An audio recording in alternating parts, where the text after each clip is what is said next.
Welcome to the Liberation Lab podcast, insights and interviews for the disruptive educator. As always, I'm your host, Bobby, and we're diving into a really important conversation today. Today, we're talking about what it means to be an emotionally intelligent leader, a skill that I think is, I'm going to say, lacking or in need of development across the board in our schools. Before we dive into that, I just want to invite you some things coming up as we're nearing the end of this year. And man, has it flown by. At the time of this recording, it is December 10th. In the new year, Liberation Lab will be, I'm going to say, streamlining our way of communication, our way of content creation. Um, the primary vehicle that we will be using in 2024 will be YouTube. Does not mean that the podcast will still not be on your favorite streaming service, whether that be Spotify, Apple Music, but content with regard to culturally responsive teaching, social justice education, and restorative practices will be being housed on YouTube. So I need you to do it to stop what you're doing. Pause this podcast and go to YouTube and subscribe to my YouTube. If you don't know where that is, I want you to go to my show notes. There's a link right at the top where I want you to go ahead and do that. My goal is to get a good amount of the followers that I have on Instagram and LinkedIn and places to head over to YouTube because that's going to be where things are moving in 2024. I'm excited. We're doing some more live streams with some educational leaders, some folks that I think could help us develop. We'll be doing some more work, thinking about bringing back. If you are newer, that you don't know about this, but when I first started on Instagram, I had a show, IG show that came out every week live. It was called Free Speech. We talked about just subjects that mattered, and I brought on guests to do that. Thinking about bringing that back, but housing that over in YouTube. So again, stop what you're doing, head over to YouTube and subscribe. Also, be on the lookout. My online course, Beyond Discipline, is in the works. Really working on fine tuning what I really want to talk about, fine tuning how the resources available. Because when I put out something, I really want it to impact, and so I'm going to get it right before I put it out. But that work is ongoing and should be finished before year's end. So please be on the lookout for that. That'll be housed over there on my website, myliberationlab.com. All right, now that that's out the way, let's dig into our conversation today. We are on no man's land journey of being in after fall break and Thanksgiving break and before Christmas break. And it is a very interesting time, particularly where I serve. There have been some concerning things that have happened, ways that I have to address our students, holding them accountable and aspiring them to be better, our teachers, motivating to continue to finish strong for this year as we lead into next year, and even my colleagues on the admin team. What could we be doing better being reflective leaders? And that got me thinking about this quality that none of my teacher prep or admin prep programs um, gave me. They didn't really challenge me in this area. Sure, it was mentioned, but the number one thing I'd say that you are ill prepared for is the need for emotional intelligence, development of your EQ.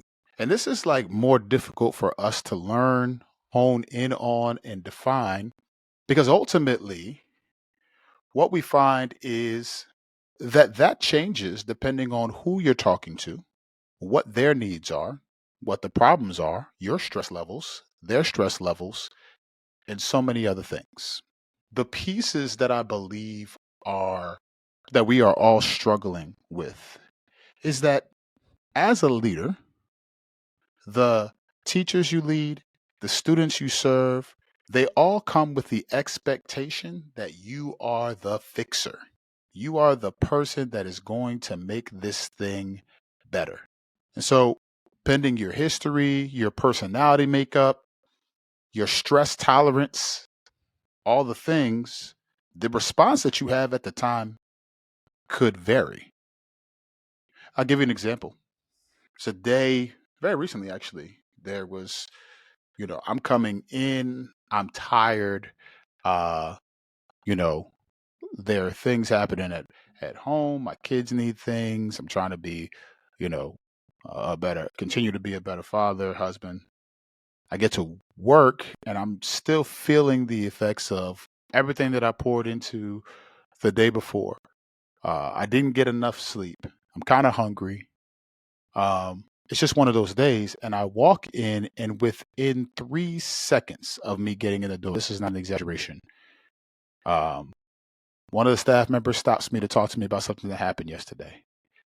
I get in the main office, uh, and I find out that we have a significant number of teachers out today, which means I might have to, and I did have to cover.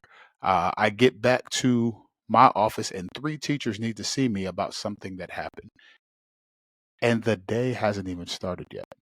Students are not in the building. That stuff takes a toll on you.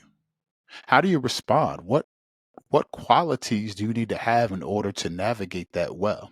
It is my suggestion, and in my experience, it is the development of emotional intelligence. But what is it that I mean when I say emotional intelligence?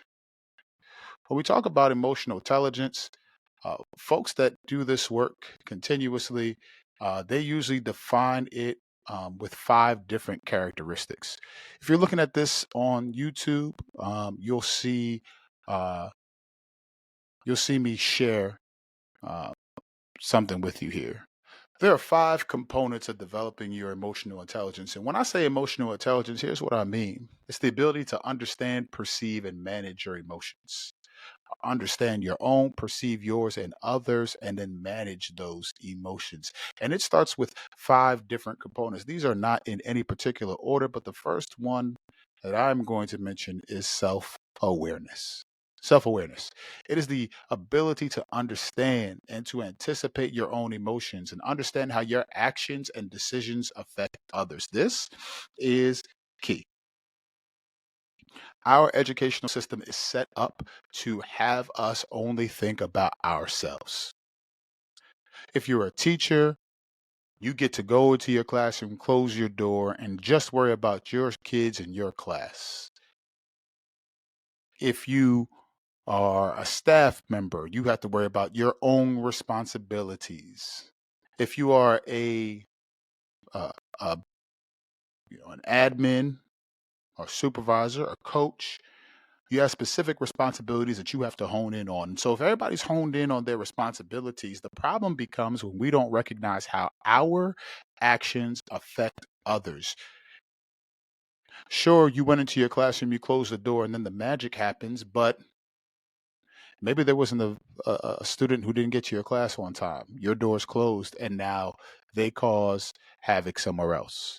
Maybe you're tired of student behaviors that you've exhibited when you have to cover a class, and so you don't do your best, and then that student leaves and then causes disturbances elsewhere. Somebody else is affected because of our inability to do our job or to serve our students well. You're an admin, and you know, maybe the inconsistencies of your professional job, the things that you're supposed to do, maybe those inconsistencies are affecting your teaching staff. Maybe they're tired because they feel like they don't know which you they're going to get.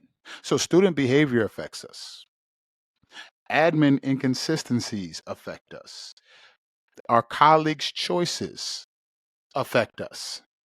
Yet and still, our own actions, our ability or inability to do what it is that we need to do to perform our responsibility to the best of our ability, those affect everyone else. Are we self aware? Have we done the work of figuring out how What are our triggers? What are the buttons that people can push that put you in a place where you're not going to be your best self? Shout out to Dr. Emden. Um, in his book Ratchetdemic, he uses the analogy of an elevator. He talks about how students, and I'm going to expand it a little bit and say staff, even admin, every human in your building has the ability to push your buttons. But when you enter an elevator and you want to get to a different floor, the one thing you must do is to indicate that floor by pushing a button. He uses this analogy to talk to us about how when students or staff push our buttons, it is an invitation for us to raise to a different level. I suggest to you that the elevator analogy that he is using, that the elevator itself is a level of self-awareness. Have you done the work necessary to see what's behind the button pressing? What's the backstory? Have we been able to perceive what's behind the request? What's behind the closing of the door for the teacher? What's behind staff maybe checking out on initiatives or things that are happening within your building? What's behind your inability to see those things through? Are you self aware? Not only that, it's not enough just to be aware of what it is that you may be doing, saying, thinking, acting on that are affecting others. You must be, and number two, the ability to have self management, to control and to regulate one's emotions, adapt to the changes in your environment, and hear it now, maintain a healthy outlook. I'm not talking about toxic positivity. I'm saying a healthy outlook.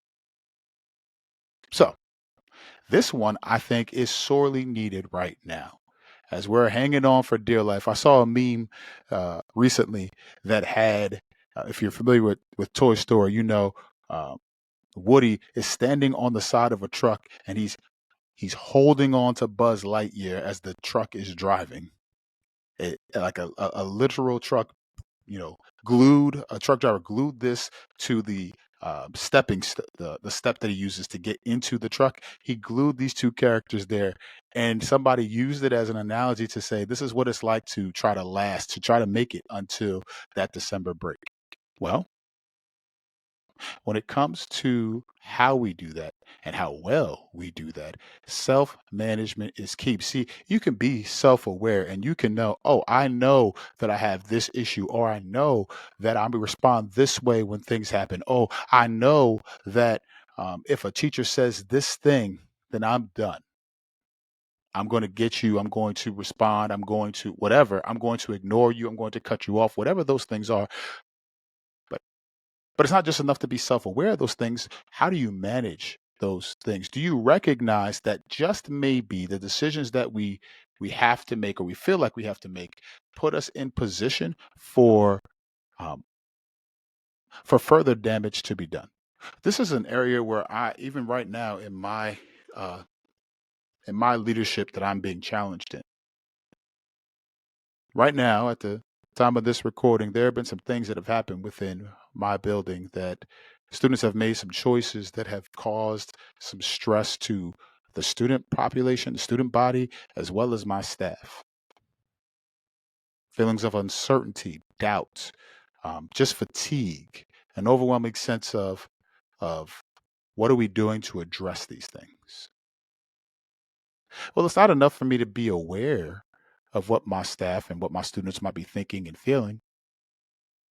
The way that I produce results is by managing my own emotions. I have doubts. I have concerns. I'm struggling to see the bigger picture at times, but my responsibility is to my staff. So I center myself on the bigger picture. I center myself on why I got involved in this business and why I continue to serve in the places in which I serve. I adapt to the change in the environment. What happened at the beginning of the year is very different than how my staff feels now. What's my healthy outlook? There are a lot of things that we are doing well, and there are some things that we need to course correct.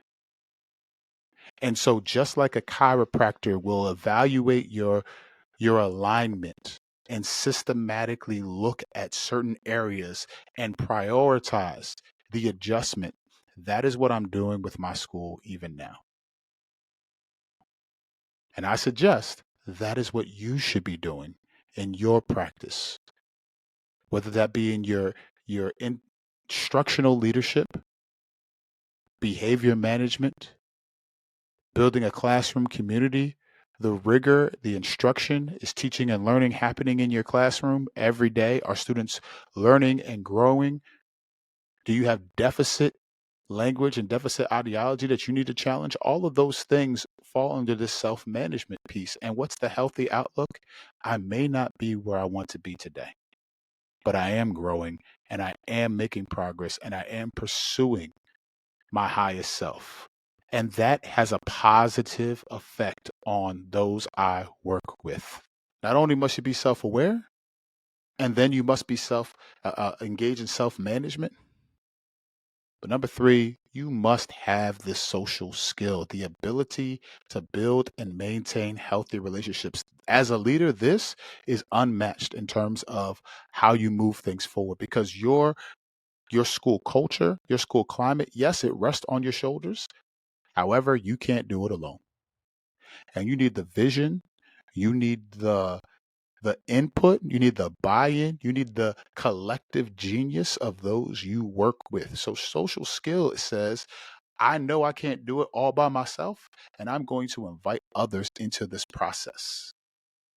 I'm going to ask them what it means for us to build these healthy relationships. How do I serve them well? What things am I doing that is causing added stress? What things am I doing that is putting them in a position where they are no longer their highest self when it comes to serving with me? See, self awareness and self management will put me in position to ask for feedback. This is huge. As teachers, are you asking for the anecdotal and qualitative feedback of your students? They'll tell you what you're doing or not doing that doesn't work for them. They'll tell you what you're doing that does work for them. Are you asking for that feedback and responding to it? Are you showing them that their voice matters? Because here's the thing, teachers will tell you all the time about how they they want to be included in the decisions that directly impact them, yet turn right around and exclude the students in their classroom and decisions that they make that impact those students. See, as power flows, when it goes from a perceived greater source to one that has lesser power, we tend to replicate those areas of harm that directly impact us. I was recently watching an episode of The Witcher. I watched the first episode, then put it down. I didn't really like it. I decided to pick it back up. So I'm in the first season. And I don't know how much I don't know how much I'm going to watch, but I'm enjoying it thus far. And in this episode, I'm watching this princess. Siri is her name. Princess Siri is on the run. Um, there is I'm going to say, madman chasing after her, and she sees flags that represent her land and her country. She runs to them, thinking that she is safe, and she finds the subjects of her family's rule, and she sees how the other half lives because she had this wonderful perspective of her family, of the leadership in her mind until she got into the stories and the lives of the people. Then she found out it was a different story. As the story continues, she is taken in by a family. They don't really know who she is, But what she begins to see is that this family has a servant. The servant is a dwarf. I'm using that in the language of the land and in the story. And because they have power over this person, they malign, they talk down, they abuse, and disregard this person. And what Siri begins to see is in the same way she was ignorant to the ways that her family made decisions that affected the subjects of the kingdom. She sees that people who have power in that kingdom are doing the same thing to others. That means when we talk about building healthy relationships, I'm also talking about those in which don't have the same power as you. What's your relationship like with your students? And like we talk about building healthy relationships, and I think that's key. But when we talk about building relationships with students, I mean, do they have, are you allowing their active, present, and needed voices to make an impact in your instruction, in your classroom, in your procedures? Are you empowering them? Or do you expect that they just should come in and listen to you? Do they have anything to contribute in your classroom? Or do you subscribe to the banking model of education that says that you pour in and they have nothing to bring?